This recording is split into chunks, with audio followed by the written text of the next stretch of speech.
Hello and welcome to this warm-up session about coaching IT teams and projects. My name is Ralitsa Dobreva, and I have been dedicated to the quality topic for almost 10 years. But in the past several years, I focused more on people management, agile, and coaching. And today, I want to talk about a very favorite topic of mine, and this is coaching IT teams and projects. My goal for the session is to give you first an overview of what is coaching, what is team coaching, and to give you a tool that you can use in your team and see the result.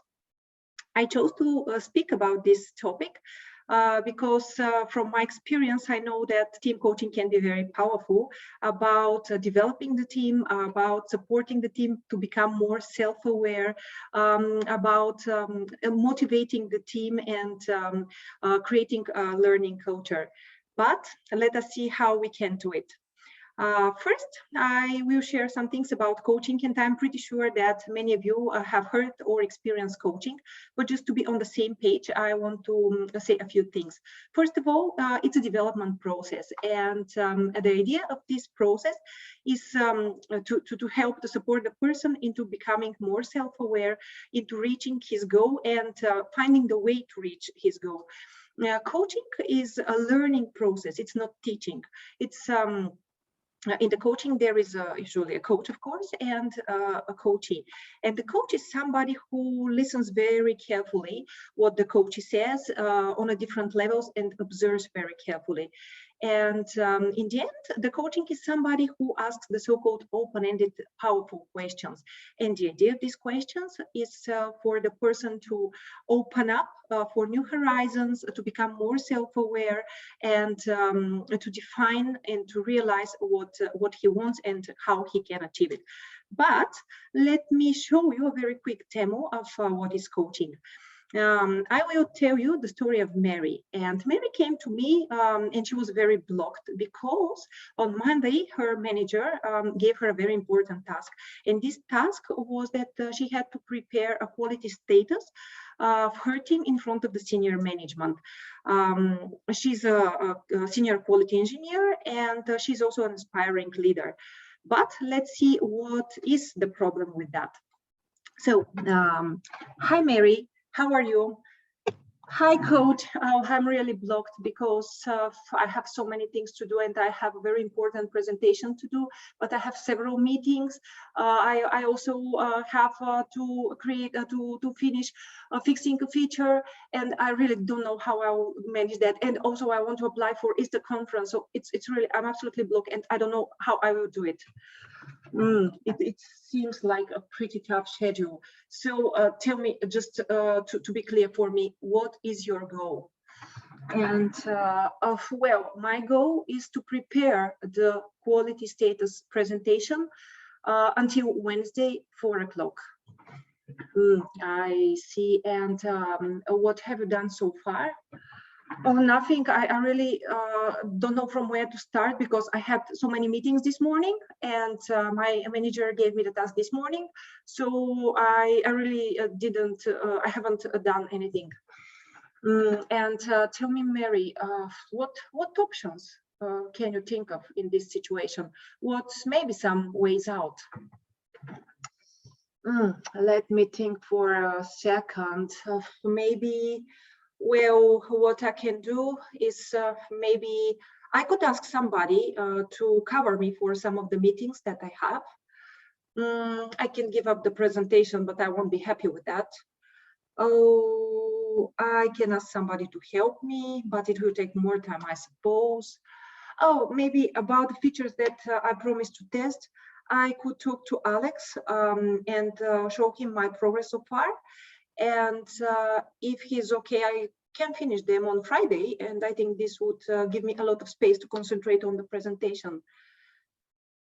And what more? And maybe I could apply for ISTA conference after the presentation on Wednesday, because it would be 30 minutes. So at 4:30, I'll be ready and I could prepare my, I could prepare my application.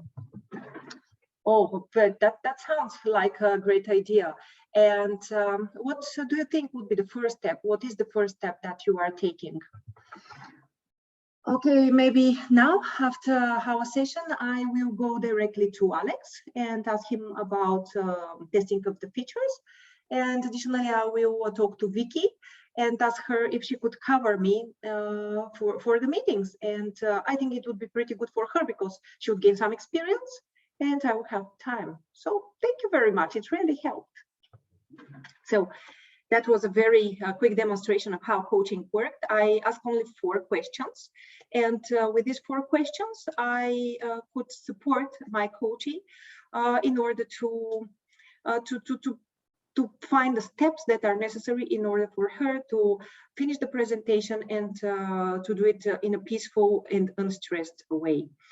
But maybe you are already wondering why I speak about individual coaching, as my topic is team coaching. I just wanted to make sure that you all know what is coaching. And so now I want to build furthermore about team coaching. So again, as a coaching, team coaching is about maximizing the potential, but this time not of individual, but of a team. And in team coaching, the coach facilitates and challenges a team. And the idea is for the team to improve their performance, to become more self-aware, to realize what is needed for the team to become more confident. The coach supports the team into defining their goal and their steps to move toward their goal. And team coaching is very much about conversation in the team, not with the coach. The coach is there to trigger the conversation between the team members and to support them into defining their blind spots and finding their out of situation if they have. And usually team coaching is a bit more challenging than individual coaching because on the team, you have like 5 or 10 people, every one of them has different agenda. And the commitment there is not so high as individual coaching. Usually in individual coaching, you have one coachee that is very committed. He wants to find the result. So it's very easy to work with it. With the team coaching, the coach needs to, has to support the team into becoming more talkative, into sharing more, and he has to support the attitude of the team. And usually in the team coaching, there are some people that are very motivated. They are very enthusiastic about the coaching, but also there are some people that are skeptical and they are asking, what are these stupid questions? Why are you asking me this? So these are the challenges. And there is one additional thing. Usually when a team takes a coach, there is a sense of urgency. Usually the team takes a coach because there is something that needs to be fixed or finished. So it's a bit more stressful, both for the team and for the coach. Maybe you are wondering, if I don't have a coach and I don't know who to hire, who else could perform this activity? And team coaching could be done by the manager if he is trained to do so, or by a scrum master, or even by a team member if the team trusts the team member and if he's trained to do so. So the important thing is just to have the dedication and to know the steps. And my plan now is to show you a tool. You are seeing it, the Grow tool, that you can use with your team and see what be the result. This tool, the Grow, it's an acronym and it stands for Go. First, we define the goal of the team. Then we define the reality. What is the current situation? Then we think together as a team of options. And finally, we are searching for the steps forward, for the action plan. But let me now show you how exactly you can use this tool. I'll give you an example that I did it with my team. So I'll share it with you. And after that, I will give you additional information that you can use if you decide to use it with your team. So here's the situation with my team. We had a problem with the quality. We had 80-something, 84, I think, bugs in the queue. And we were getting a very constructive feedback. We couldn't pay enough attention to the bugs and we felt really stressed about it. So what I did as a Scrum Master at that time and a coach, I booked a room. This was before the COVID, so we could book a room, and we gathered together. Before the meeting, they knew what the agenda would be like, but before the meeting, I tried to make the atmosphere relaxed. We did some small talk. I was joking a bit and stuff like that, so that I'm sure that everybody is present and is in a relaxed state. Because if people are not present, or if they are stressed, some ideas may not come out, and the coaching session may not be productive. So when we are all there, all listening, and all present, I went to the first whiteboard. I prepared the whiteboards in advance, and this was the whiteboard with the goal. So I asked the team, okay, guys, what do we want to achieve as a team? What do we want about our queue? How many bugs do we want to have? And I gave the team space to discuss. I didn't interrupt. I was listening very carefully, but didn't interrupt. So ideas came out. Some of the people say, okay, under 10 would be okay for us. Others say, no, it's too much. Under 5 would be okay for us. Others say, no, under 3. There are some ideas about 0. So they were discussing a bit, and in the end, they came up with a decision that success would be if we have 3 bugs. Outstanding would be if we have 0 bugs, and we gave ourselves 1 month to reach that. So this was a specific, very specific goal. It was timely. We had a time frame, so it was easy to track it. And then, after we were ready with that, I moved to the second whiteboard, and there I had written in advance reality. And then I asked, okay, guys, what is happening now? What feedback are we getting? How do we estimate? How do we self-assess ourselves, where we are now? And then the team started. And the important thing at that situation was that I had to observe very carefully and listen very carefully, because some people get a bit emotional about the books. At the moment that I felt like a judgment, I just interrupted and I said, okay, so we are here all to learn, to support each other, and we are here to find a way out of the situation. So let's continue our productive communication. I did some joking, and then we continued. Again, I was not interrupting, only when I noticed that there is some emotions or something is going not in the wrong conversation, then I interrupted. And a lot of ideas started coming out. My colleagues described the current situation, what we had. And there were things like some of the books are not for us. We need to improve our documentation and stuff like that, which we later use in our next section.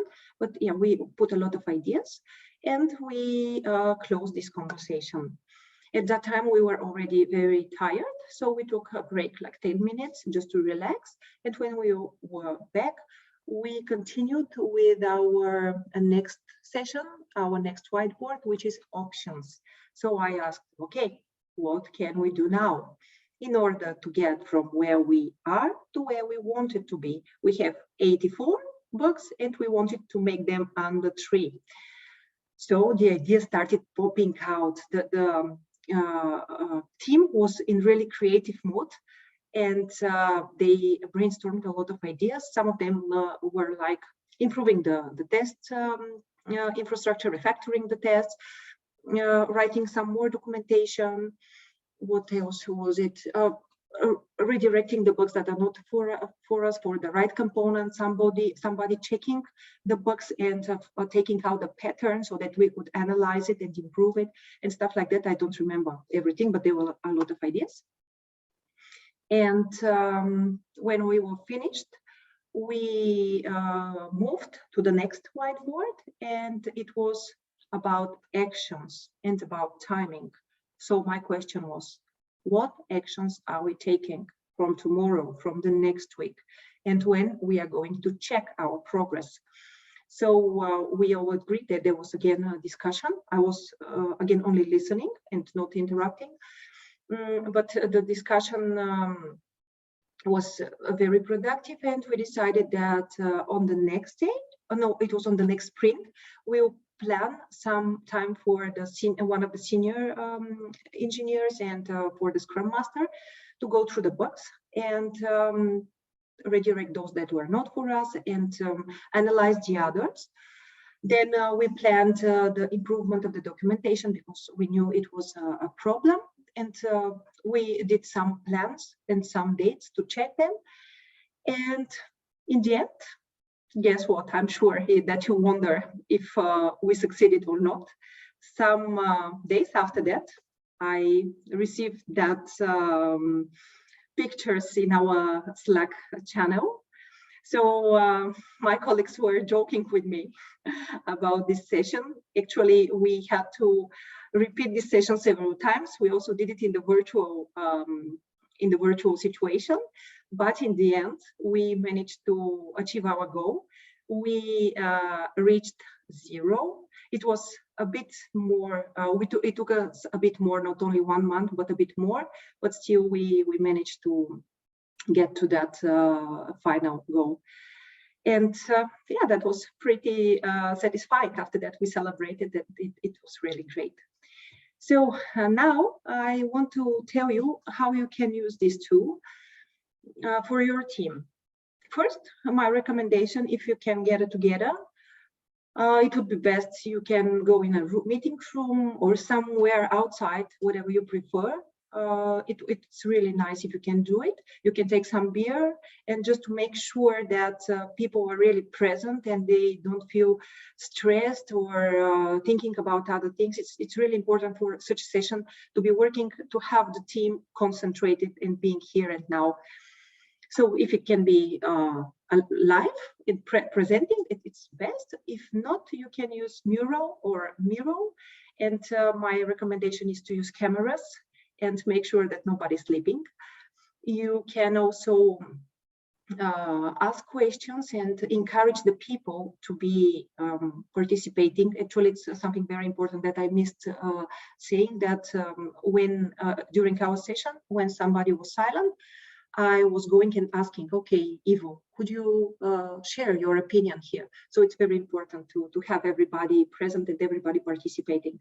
And yeah, as I said, you can, if you are using Mural, for example, you can have one board and write the goals. So everybody could write on some small sheets of papers how they see your goal, and after that they can decide on one statement that you all agree for. So after you do that, you can move to reality. Again, encourage the team to be open, to share freely. It's very important to have the trust between the people to talk. So they can describe the current situation, what they have done so far, what is happening, and so on. So give them space to discuss, because really for team coaching, discussing between the team members is the most important thing. It's really what is our goal as team coaches. And after you have the reality, go to options. So it's the most creative and the most interesting part. And my recommendation is, if there is somebody more creative on the team, they can draw, or they can write, or put stickies, whatever you prefer. Again, if it's a virtual meeting, just make sure that everybody is listening and being present. And then after you have brainstormed as many options as possible, it's really important to have this disclaimer that all options are okay, all ideas are welcome. And then after you have them brainstormed and written down, you can go to the final part and make your action plan. I would say the most important things here is to have a goal that is really measurable and very, very clear, the SMART goal. And also to have an action plan that has precise timing, and to get back to this action plan, to check the progress, and if there is something that should be fixed, to fix it, because it's not all the time working from the first time. Sometimes you need to do the process several times in order to get the result. And we did the process that I mentioned about the bugs. We did several iterations before it's really worked out and the process was clear. So I think that was pretty much all of what I wanted to say. I will be happy to hear your comments after that. I will leave my email, so you can contact me, and you can also contact me if you need advice on other coaching tools. And I wish you luck. I wish you a very nice conference. I'm sure that it would be rocking, and have fun. Bye.